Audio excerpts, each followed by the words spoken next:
এই সংসারে জয়লাভ করার জন্য, সাফল্য লাভের জন্য শক্তি, ধৈর্য, সাহস, মিত্রদের সঙ্গ, এই সব ছাড়া আর কি আছে যা অত্যন্ত প্রয়োজনীয়? বিশ্বাস।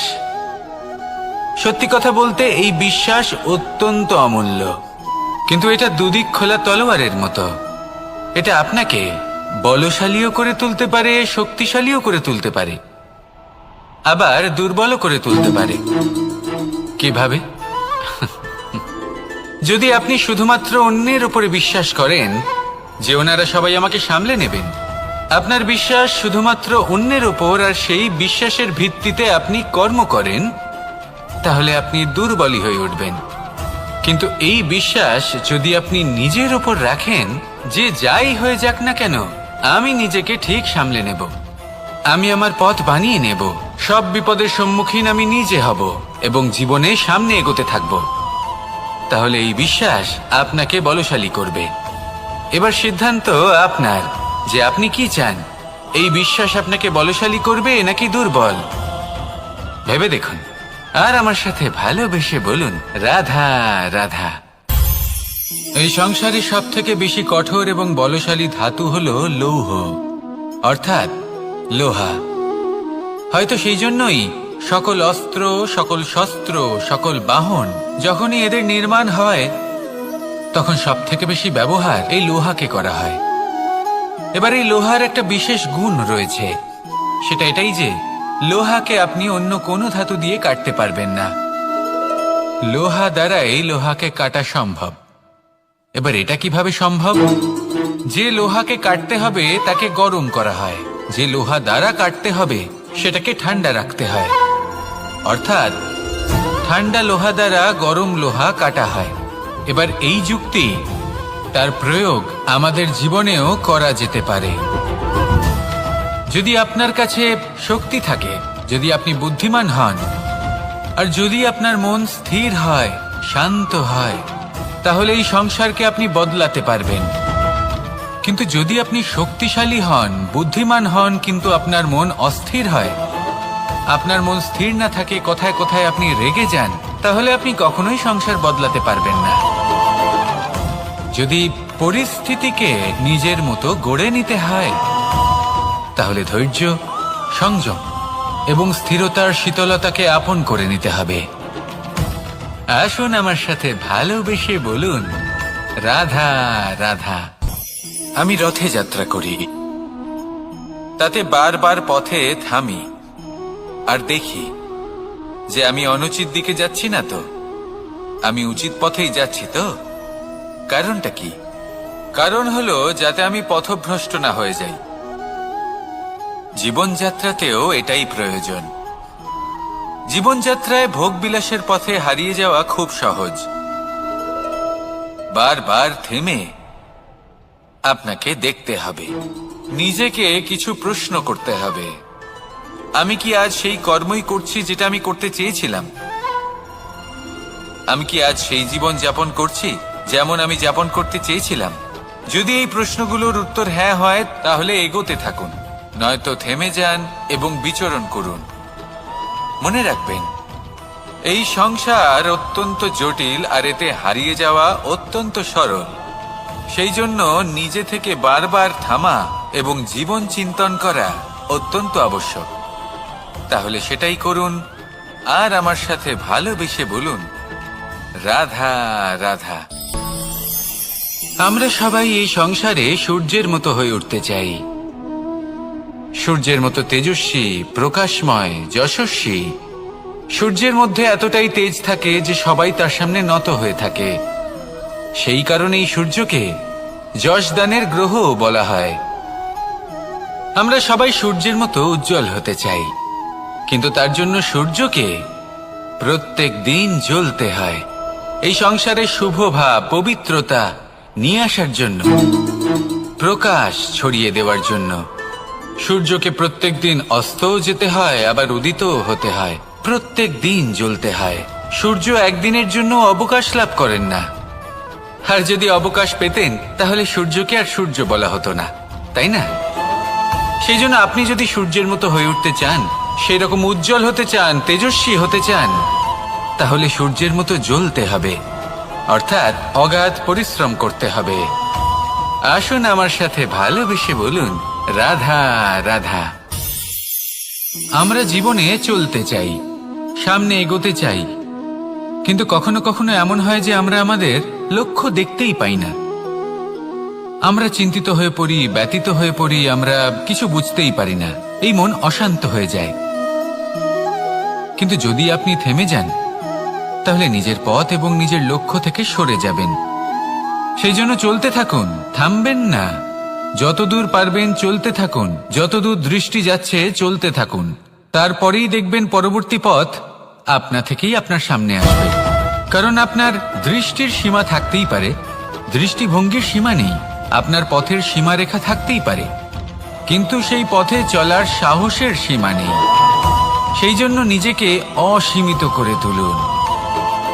এই সীমারেখা আপনা থেকেই দূর হয়ে যাবে, লক্ষ্য নিজে থেকেই দেখতে পাবেন, আর এই মন সুপ্রসন্ন হয়ে বলবে, রাধা রাধা। এই সংসারে নির্মাণের বিষয়ে জ্ঞান লাভ করার পূর্বে ধ্বংসের বিজ্ঞান বুঝে নেওয়াও খুব প্রয়োজনীয়।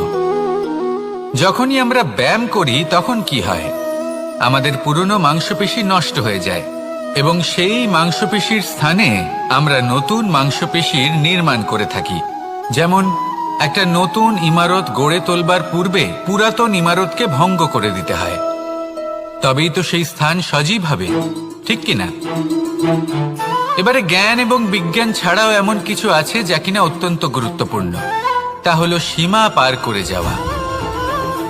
এই যে সীমা, এই যে নিয়ম, তা মানুষের জন্যই বানানো, তাকে নিয়ন্ত্রণ করার জন্য তৈরি করা হয়েছে। এমন অনেক সীমা, এমন অনেক নিয়ম মানুষের জন্য অত্যন্ত মঙ্গলকারী। কিন্তু কিছু এমন সীমা আছে, কিছু এমন নিয়ম আছে যা মানুষের লঙ্ঘন করে যাওয়া অতি আবশ্যক। যতক্ষণ না এই সীমা লঙ্ঘন করছেন, নিজের নতুন অস্তিত্বকে খুঁজেই পাবেন না, সেই স্থানে পৌঁছতেই পারবেন না যেখানে সংসার তাকে চিরস্মরণীয় করে রাখবে। সেই জন্য জীবনে যাই করবেন, সীমা অতিক্রম করে যান। যদি পরিশ্রম করেন তাহলে সীমা অতিক্রম করে পরিশ্রম করুন। যদি লক্ষ্যের দিকে অগ্রসর হন তাহলে সীমা অতিক্রম করে অগ্রসর হন। কোনো সীমারেখা যাতে না থাকে, সেই সর্বোচ্চ স্থান দেখুন এবং অগ্রসর হন। এই সংসারে অগ্রসর হওয়ার জন্য এই সীমারেখা বুঝে নেওয়া এবং তা অতিক্রম করার জ্ঞান লাভ করা প্রয়োজনীয়। আসুন আমার সাথে ভালোবেসে বলুন, রাধা রাধা। সঙ্গীত হলো আমার অত্যন্ত প্রিয়। আমার বাঁশির সুর আমার মনের শান্তি এবং ভালোবাসার প্রতীক। সেই জন্য যে ব্যক্তি আমার বাঁশির সুর শোনেন, তিনিও সেই শান্তি এবং ভালোবাসা অনুভব করতে পারেন। শুধু এটাই তো শিখতে হবে। আমরা জীবনে যখনই কোনো কর্ম করি, তখন মনের মধ্যে ইতিবাচক বোধ থাকা উচিত, মনে ভালোবাসা থাকা উচিত। এটা হলো অত্যন্ত গুরুত্বপূর্ণ।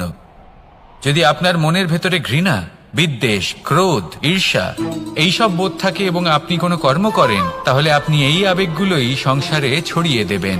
আপনার আশেপাশের মানুষজন এই বোধ অনুভব করবেন, এগুলোই অনুসরণ করবেন, আর এই সব আবেগই আপনি আশেপাশে দেখতে পাবেন। তার বদলে যদি মনের মধ্যে ভালোবাসা থাকে, ইতিবাচক বোধ থাকে, সত্যের প্রতি শ্রদ্ধা এবং করুণা থাকে, তাহলে এই সকল আবেগ আপনি সংসারের মধ্যে ছড়িয়ে দেবেন, আর সেটাও মানুষ অনুভব করবেন এবং এগুলো অনুসরণ করবেন। আপনার আশেপাশে আপনি কোন আবেগ দেখতে চান, সেই নির্বাচন আপনারই।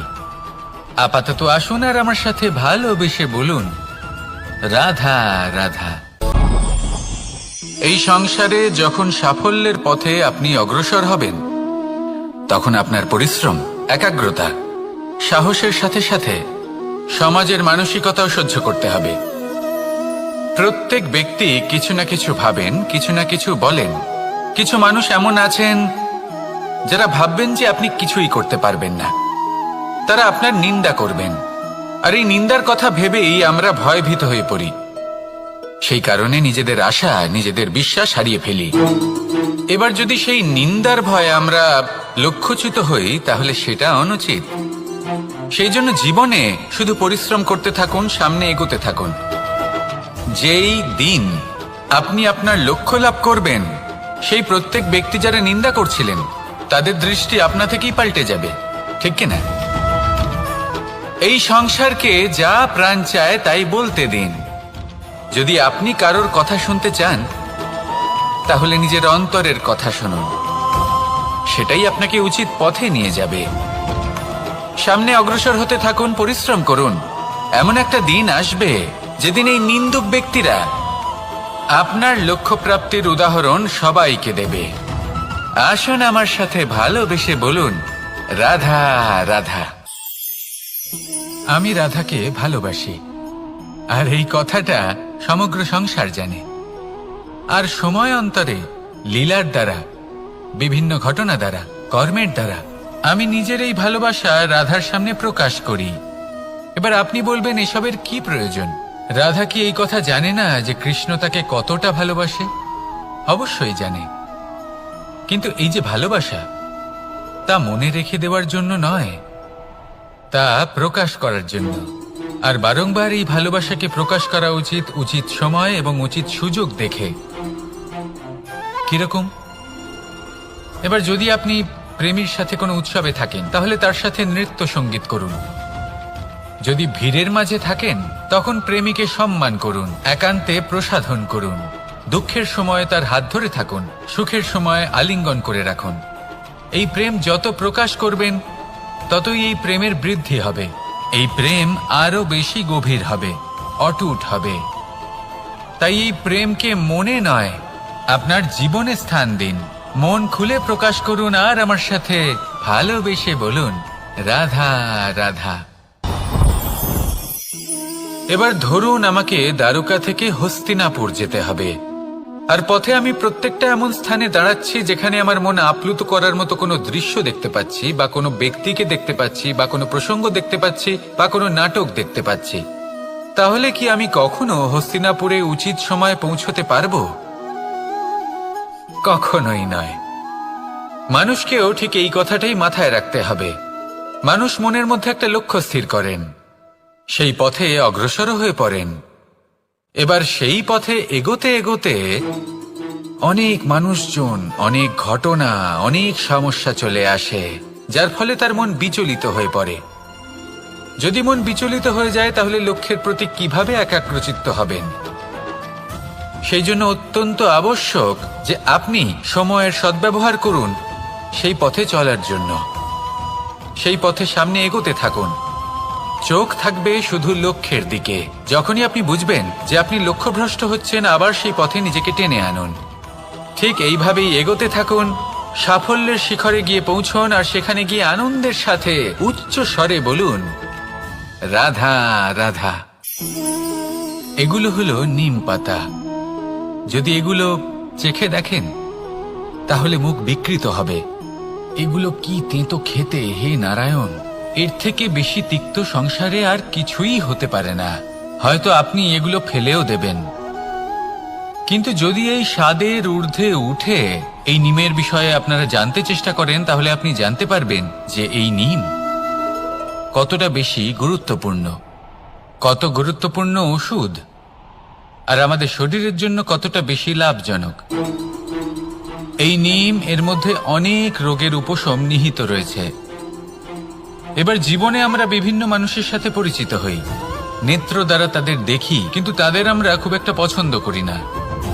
সেক্ষেত্রে আমাদের কি করা উচিত? অন্তর মন দিয়ে তাদের দেখা উচিত। ওনাদের রূপ রং নয়, ওনাদের ব্যবহার, ওনাদের গুণাবলী দেখা উচিত। কারণ হতে পারে ঠিক যেমন নিম পাতা বাস্তবে খুব তেঁতো, কিন্তু আমাদের শরীরের পক্ষে লাভজনক, সেইভাবেই এইসব মানুষ যাদের দেখলে আমাদের ভালো লাগে না, যাদের রূপ রং আমাদের পছন্দ হয় না, হয়তো সেই মানুষগুলোই আমাদের জীবনকে পূর্ণরূপে পাল্টে দিতে পারেন। হতে পারে তাদের মধ্যে এমন ক্ষমতা রয়েছে, আমাদের সুখ, শান্তি, প্রেরণা প্রদান করতে পারেন, আমাদের দুঃখ হরণ করতে পারেন, আমাদের পথ দেখাতে পারেন। সেই জন্য যখনই কোনো ব্যক্তিকে দেখবেন, চর্মচক্ষু নয়, অন্তর্মন দিয়ে দেখবেন, রূপ রং নয়, গুণাবলী দেখবেন। মানুষকে আরো ভালোভাবে বুঝতে পারবেন, আর এই মন প্রসন্ন হয়ে বলবে, রাধা। এই সংসার এই সংসারের অন্তের এর বিনাশের প্রারম্ভ কিভাবে হয়? কোনো যোগের মাধ্যমে, কোনো ভয়ানক অসুরের আগমনে, নাকি প্রকৃতির রাগের কারণে? না, এই সংসারের বিনাশের প্রারম্ভ হয় আমি থেকে। এই আমি, এই তুমি, এটা আমি করেছি, ওটা তুমি করেছো, এটা আমার, ওটা তোমার, আদি ইত্যাদি। এই ভাব যখন মনে বাসা বেঁধে নেয়, সর্বপ্রথম ঘর ভাগ হয়, তারপর বসতি, তারপর প্রাণ, আর তারপর দেশ, আর সবার শেষে সমস্ত সংসার ভাগ হয়ে যায়। আর এই ভাগ হয়ে যাওয়া শেষে মনোমালিন্যে পরিণত হয়। এখন এমত অবস্থায় কি করা যেতে পারে? কিভাবে বাঁচা যায় এই পরিস্থিতির থেকে? কিভাবে দূরে থাকা যায় এই বিনাশের থেকে? উত্তর সেই একটাই, করুণা। একে অপরের দরকারগুলি বুঝুন, একে অপরের সমস্যাগুলি বুঝুন, একে অপরের দুঃখের সাথী হয়ে দাঁড়ান, একে অপরের সুখের ভাগীদার হন। আর শেষে যখন এই আমি আমরাতে পরিণত হবে, তখন এই বিনাশ নিজে থেকেই দূরে চলে যাবে। তাহলে আমরাতে বিশ্বাস করতে শিখুন, আর আমার সাথে ভালোবেসে বলুন, রাধা রাধা। এই মুদ্রা।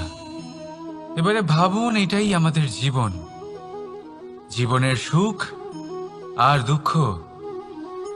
এই মুদ্রার, এই জীবনের দুটি দিক।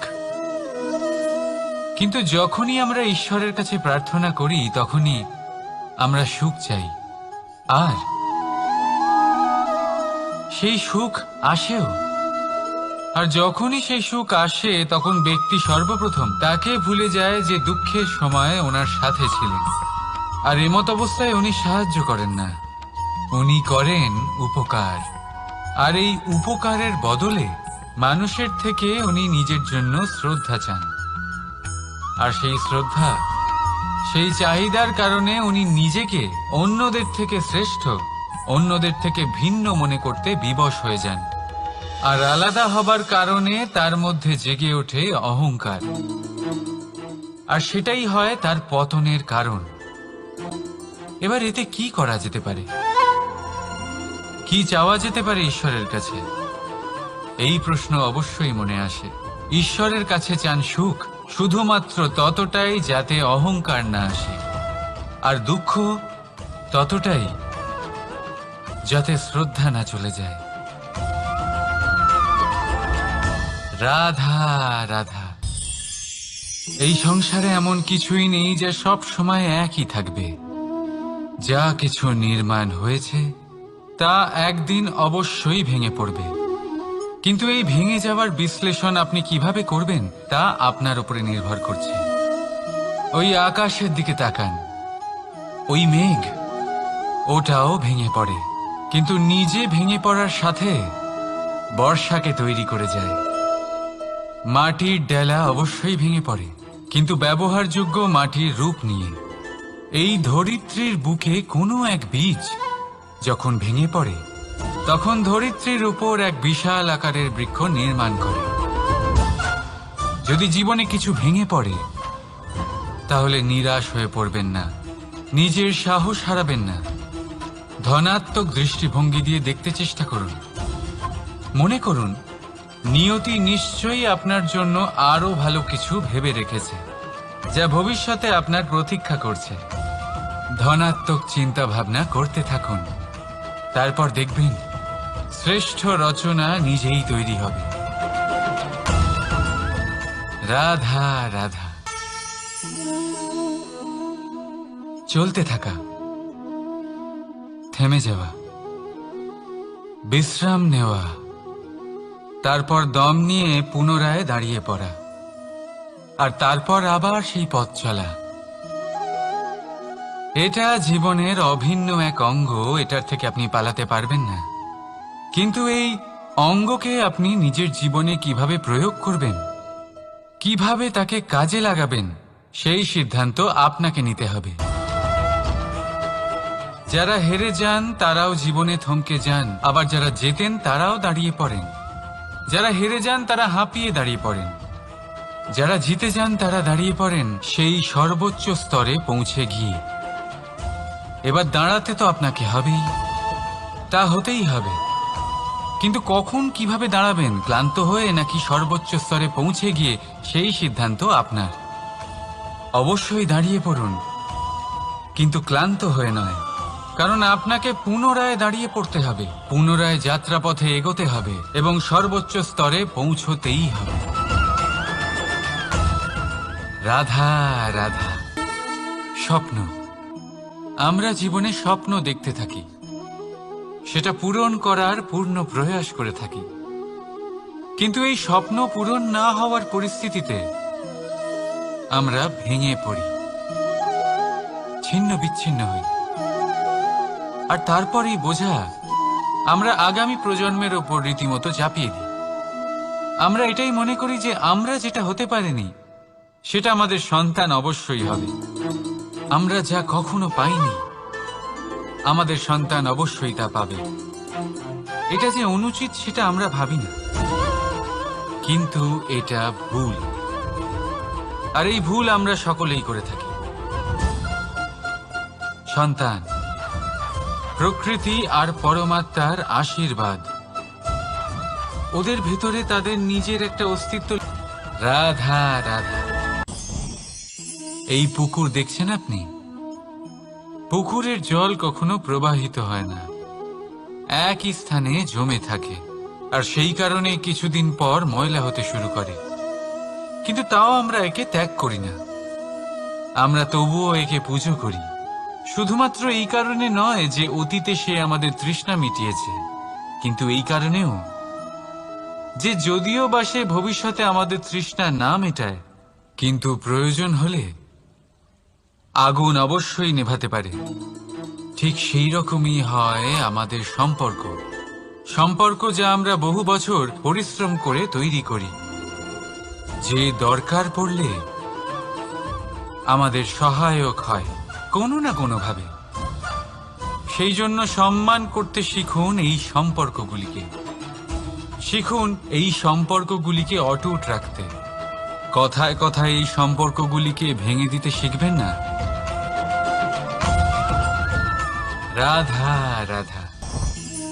বিষ, এই শব্দটা শুনলেই মনে অনেক কল্পনা জন্ম নেয়। কল্পনা অসহ্যকর তিক্ততা, কল্পনা অত্যন্ত বেদনাদায়ক মৃত্যু। এবার যদি আপনাকে জিজ্ঞেস করা হয় যে সবচেয়ে বিষাক্ত বিষ কোনটা, তাহলে আপনি কি বলবেন? কেউ বলবে সর্পের বিষ, কেউ বলবে কাঁকড়া বিছের, কেউ বলবে কালকিউটের বিষ।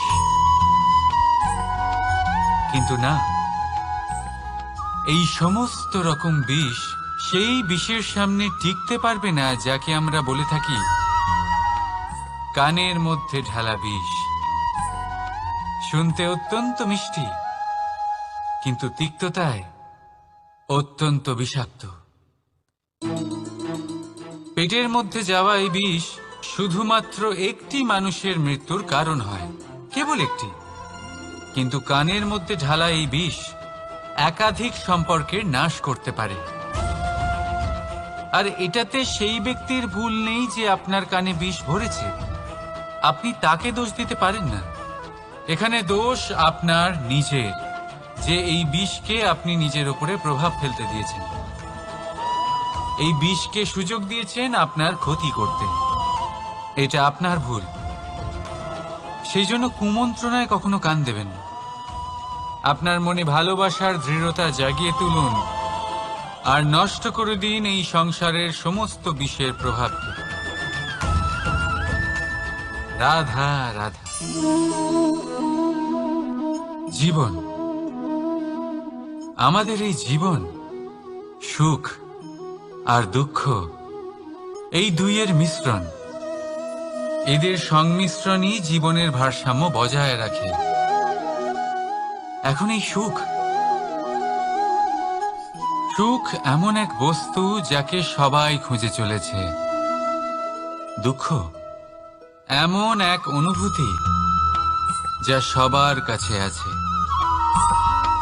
আমাদের প্রত্যেকের জীবনে সুখ আর দুঃখ আসতে থাকবে আর যেতেও থাকবে।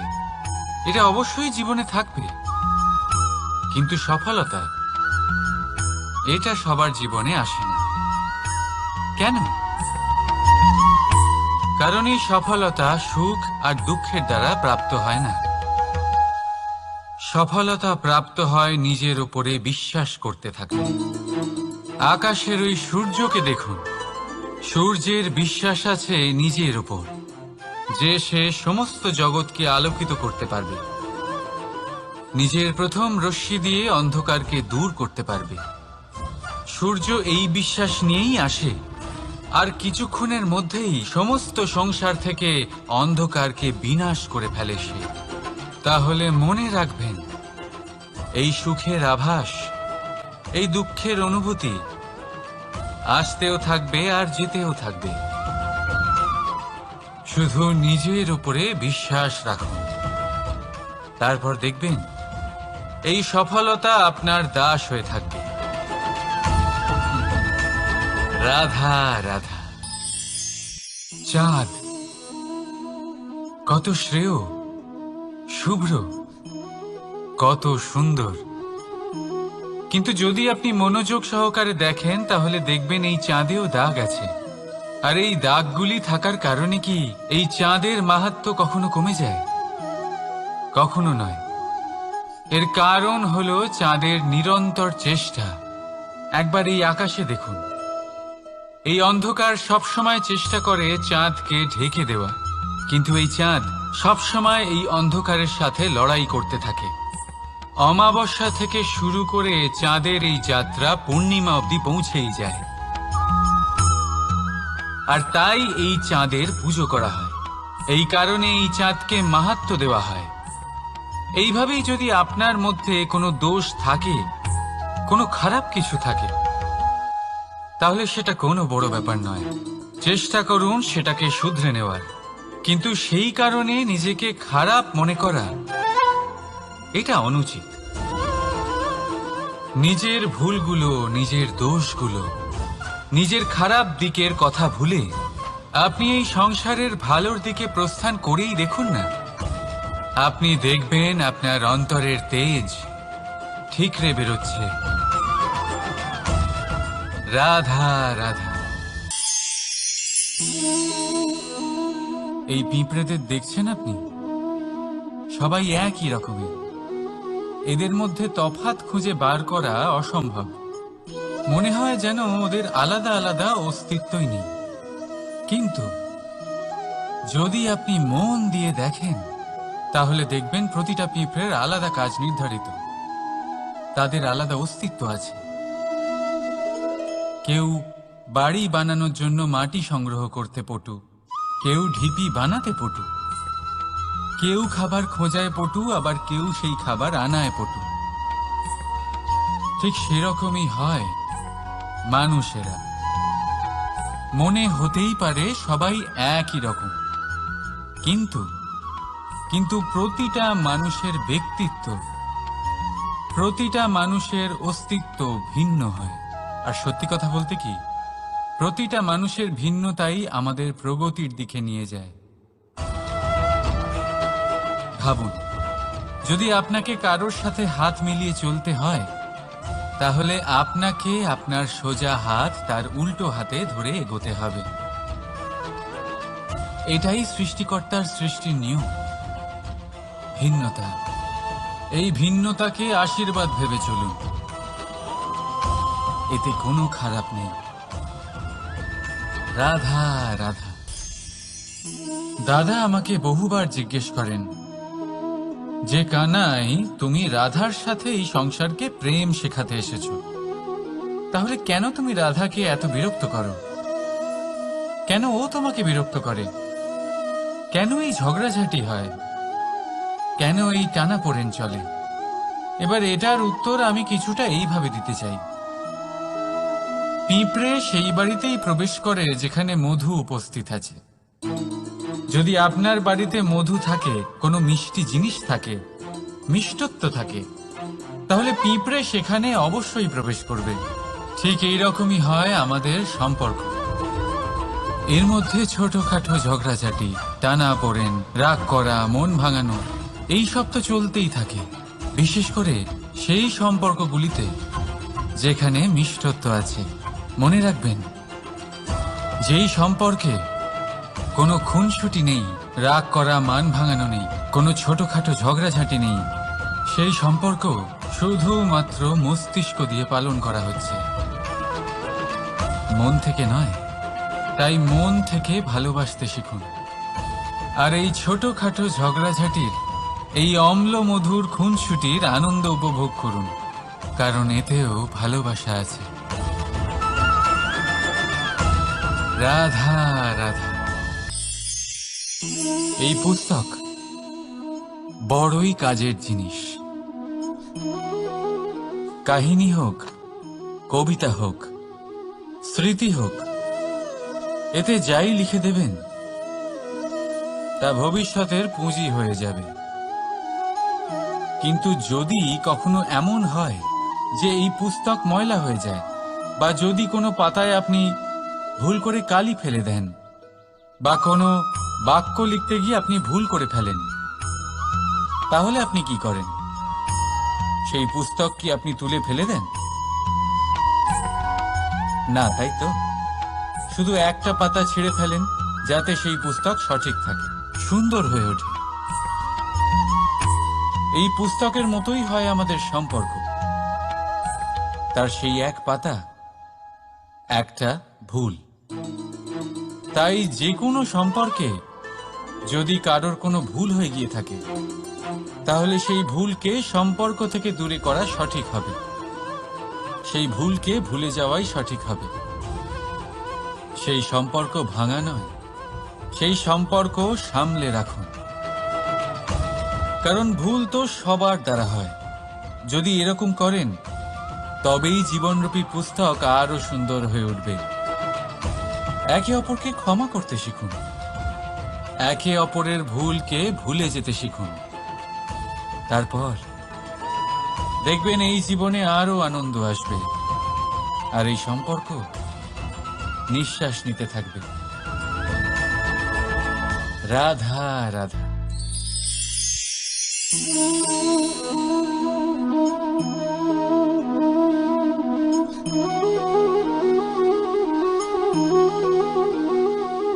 আমার এই ছায়া দেখতে পাচ্ছেন আপনি? প্রকাশের স্রোত যখন মধুর আর দূরে থাকে, তখন এই ছায়া লম্বা হয়ে যায়। কিন্তু যেই প্রকাশের স্রোত মাথার উপরে চলে আসে, এই ছায়ার আকার ক্রমশ ছোট হতে থাকে। আর অন্ধকারে তো এই ছায়া বিলুপ্ত হয়ে যায়। কিছুটা এরকমই হয় আমাদের অহংকার। সুখের আগমন হলে, বৈভবের উপলব্ধিতে এটা বাড়তে থাকে। কিন্তু যেই সংকটের তাপ বেড়ে ওঠে, অহংকার ছোট হতে থাকে। আর যখন সংকটের এই অন্ধকার আমাদের চারিদিক থেকে ঘিরে ধরে, তখন এই অহংকার আমাদের ছায়ার মতোই বিলুপ্ত হয়ে যায়। নয়, এই আত্মসম্মান নয়, এ হলো অহংকার। আর অহংকার আর কিছুই নয়, শুধু পতনের দিকে প্রথম পদক্ষেপ। আর এই জীবনে পতনের দিকে নয়, প্রেমের দিকে এগিয়ে যান। আর আমার সাথে ভালোবেসে বলুন, রাধা রাধা। আপনি কি কখনো ফলে ফুলে পরিপূর্ণ বৃক্ষ দেখেছেন? তার ডালগুলো কিরকম স্বাধীনভাবে বেড়ে ওঠে। কিন্তু যদি এই ডালগুলো মূলের সাথে ঠিকভাবে যুক্ত না থাকে, সেই বৃক্ষের মূলগুলি গভীর না হয়, তাহলে কি হবে? তাহলে কি সে সেই সব সুবিধা পাবে? কখনোই নয়। সেই বৃক্ষের ডাল পড়ে যাবে, সেই বৃক্ষ ভূমিষ্ঠ হয়ে যাবে। ঠিক সেইভাবেই চিন্তা ভাবনার স্বাধীনতার আনন্দ আপনি তখনই আস্বাদন করবেন যখন আপনার শিক্ষা গভীর হবে। তাই স্বাধীন থাকুন দৃষ্টিভঙ্গিতে, কিন্তু যুক্ত থাকুন শিক্ষার সাথে। রাধা রাধা। সমাজ, আমরা এই সমাজে বাস করি আর বহুবার একটা গুরুত্বপূর্ণ কথা ভুলে যাই। এই সমাজ আমরা সকলে মিলে তৈরি করি। সমস্ত সময় কাটিয়ে দিই এইটা ভাবতে ভাবতে যে এই সমাজ কি ভাববে, আমার কি করা উচিত, আমার কি ভাবা উচিত, কি পড়া উচিত, কোনটা সঠিক কোনটা ভুল। যদি আমি এটা করি তাহলে কয়েকজনের এটা মনে হবে না তো যে আমি খারাপ, যখন আমি তা নই। মনে ভয় উৎপন্ন হয় সেই কয়েকজন মানুষের জন্য। তার কারণ হলো আমরা আমাদের মনের কথা শুনতে পাই না, না শুনতে পাই, না বলতে পারি, আর না করতে পারি। সেই কয়েকজন মানুষের ভয় আমরা খারাপের বিরোধিতা করা ছেড়ে দিই। কিন্তু কখনো নিজেকে জিজ্ঞেস করুন, শেষ পর্যন্ত কারা এই কয়েকজন মানুষ? এই সংসারে প্রতিটি মানুষেরই নিজের আলাদা আলাদা ব্যক্তিত্ব আছে, আলাদা দৃষ্টিভঙ্গি আছে। তাই যদি আপনি এটা ভাবেন যে আপনি সবাইকে খুশি করতে পারবেন, তাহলে আপনি ভীষণ বড় ভুল করছেন। জীবনে কর্ম তাই করুন যাতে আপনার অন্তরাত্মা সন্তুষ্ট হয়, আর অন্তরাত্মা সন্তুষ্ট তখনই হবে যখন আপনার কর্ম শুভ হবে। তাই নিজের মনের কথা শুনে এই সংসারে শুভ কর্ম করতে থাকুন, তবেই এই সংসারের কর্মে আপনি সার্থক হবেন। রাধা রাধা। এই পাতাকে দেখুন, কত কোমল, কত শীর্ণ। যদি এর উপরে একটুও জোর খাটান বেঁকে যাবে। পাতা তো এরকমই হয়, একটু জোর খাটালেই তা বেঁকে যায় এদের নমনীয়তার জন্য। কিন্তু ওদের এই নমনীয়তার জন্য ঝড়ে বিপর্যয়ে ওরা ভেঙে পড়ার থেকে বেঁচে যায়। যদি এদের বদলে কোনো দৃঢ় বৃক্ষ হয়, তখন হাওয়ার তীব্র গতি সে সহ্য করতে পারে না, তার সম্মুখীন হতে পারে না, ভেঙে পড়ে যায় সে। ঠিক সেই রকমই হয় আমাদের সম্পর্ক। যদি এর মধ্যে সেই নমনীয়তা না থাকে, অহংকারের দৃঢ়তা থাকে, সেই সম্পর্ক নষ্ট হয়ে যায়। তাই আনুন এই নমনীয়তা আপনার সম্পর্কে, যাতে কাল যদি কোনো সমস্যা এসে দাঁড়ায় এই সম্পর্ক যেন না ভেঙে যায়। একবার ওই আকাশের দিকে তাকান, সূর্য চন্দ্রকে দেখে নত হয়ে যায়, আর আমরা তো সাধারণ মানুষ। তাই সম্পর্ক নিচু করবেন না, সম্পর্কের সামনে নত হতে শিখুন। রাধা রাধা।